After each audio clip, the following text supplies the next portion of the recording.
Mit navn er Liv. Jeg er 16 år, og jeg kommer fra Skagen. Kunne du godt tænke dig at hjælpe syge børn? Så se med her.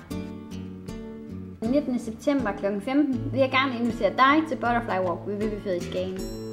Vi genoptager succesen fra sidste år, og vores sidste års rute på ca. 30 minutter.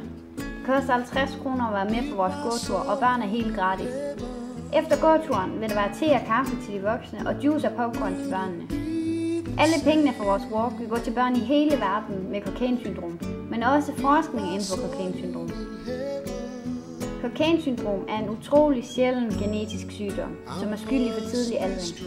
På verdensplan er der kun 200-300 børn med CS. Ved den mere kendte sygdom progeria ses det udefra, at børnene ældes. Men ved Cockayne-syndrom ældes de indenfra, og derfor bliver børn med CS type 2 mest sjældne og alvorlige type. Gennemsnitligt kun 4-7 år gammel.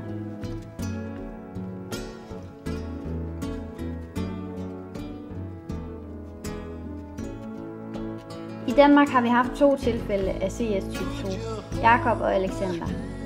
I 2008 mistede vi Jakob 4 år gammel, og i marts i år 2010 mistede vi Alexander også 4 år gammel. Savnet på drengene forsvinder aldrig, men heldigvis har vi minderne med os. Ved vores Butterfly Walk i år vil vi mindes de 2 dejlige drenge og samle penge ind til børn og familier, som har brug for vores hjælp, som har brug for din hjælp. Så mød op og støt en god sag.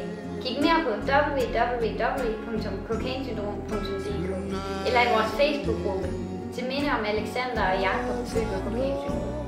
Tak fordi I så med.